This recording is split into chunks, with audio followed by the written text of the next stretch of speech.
Bonjour ou bonsoir, selon le moment où vous écoutez ce podcast, et bienvenue sur Baby Lao Studio. Ici, on prend quelques minutes pour ralentir, réfléchir et grandir ensemble. Je suis vraiment heureuse de vous retrouver comme d'habitude. Aujourd'hui, j'aimerais parler d'un mot très simple. Un mot de seulement 3 lettres, mais qui peut parfois être difficile à prononcer. Non.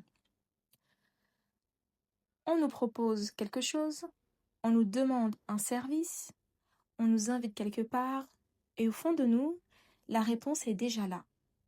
On n'a pas envie, on n'a pas le temps, on est fatigué, ou simplement on ne veut pas. Mais au lieu de dire non, on dit oui d'accord. Et quelques minutes plus tard, on regrette déjà.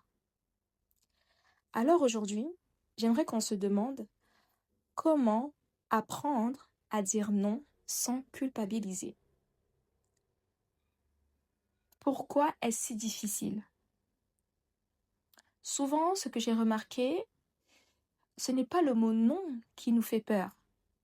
C'est ce qui pourrait arriver après. Est-ce que cette personne va mal le prendre? Est-ce qu'elle va penser que je suis égoïste?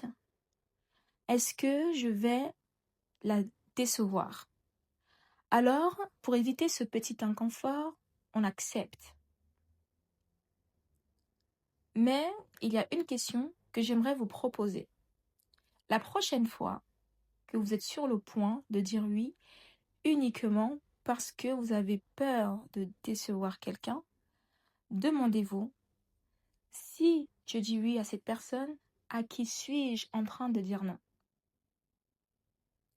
Et parfois, la réponse, c'est simplement à moi-même, à mon temps, à mon énergie, à mon repos ou à mes propres priorités. En effet, dire non, ce n'est pas rejeter quelqu'un. L'autrice et thérapeute Nedra Glover, dans son livre Set Boundaries, Find Peace, parle beaucoup de l'importance des limites dans nos relations. Et une chose importante à comprendre, c'est qu'une limite n'est pas forcément un mur entre nous et les autres.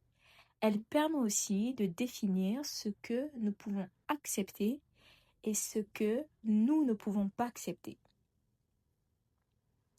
Dire non à une demande ne veut donc pas forcément dire « je ne t'aime pas »,« je ne veux plus t'aider » ou « tu ne comptes pas pour moi ».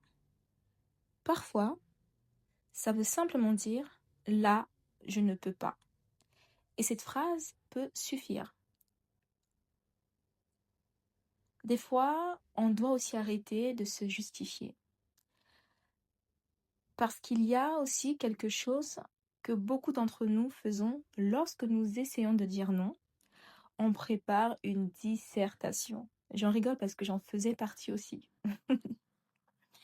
Je suis désolée, mais en fait, j'avais prévu ça. Ensuite, il faut que je fasse ça. Et puis peut-être que, comme si notre nom devait absolument être validé par l'autre personne pour devenir acceptable. Mais on peut apprendre à faire beaucoup plus simple.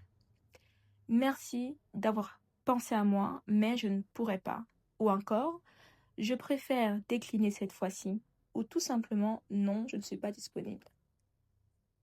Poliment, calmement, sans agressivité et sans inventer une énorme excuse. Donc, on peut commencer par les petits non. Et si dire non vous paraît très difficile, ne commencez pas forcément par la situation la plus compliquée de votre vie. Commencez petit. Refusez une sortie lorsque vous êtes vraiment fatigué. Dites que vous n'êtes pas disponible lorsqu'on vous demande quelque chose alors que votre journée est déjà pleine. Ne répondez pas automatiquement oui. Vous pouvez même simplement dire « laisse-moi réfléchir et je te réponds ». Cette petite phrase est très utile parce qu'elle nous laisse quelques minutes ou quelques heures pour nous demander est-ce que j'ai réellement envie de dire oui. Aussi, il faut accepter le petit inconfort. Il y a une dernière chose importante. Même lorsque vous apprenez à poser vos limites, vous pourrez parfois culpabiliser. Et ce n'est pas forcément le signe que vous avez fait quelque chose de mal. Parfois, c'est simplement le signe que vous êtes en train de faire quelque chose que vous n'aviez pas l'habitude de faire. La culpabilité peut être là. Et vous pouvez quand même maintenir votre décision.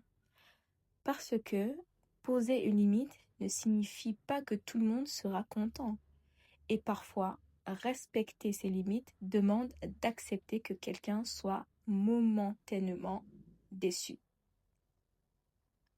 Alors, comment apprendre à dire non sans culpabiliser? Peut-être qu'au début, on ne réussira pas à supprimer complètement la culpabilité, mais on peut apprendre à ne plus lui laisser prendre toutes nos décisions.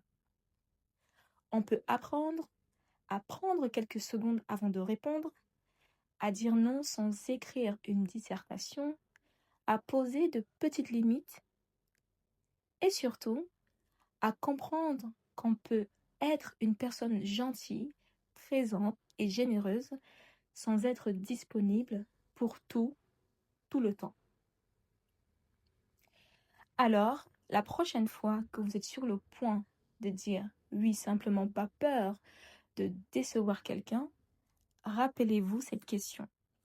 Si je dis oui maintenant, à qui suis-je en train de dire non?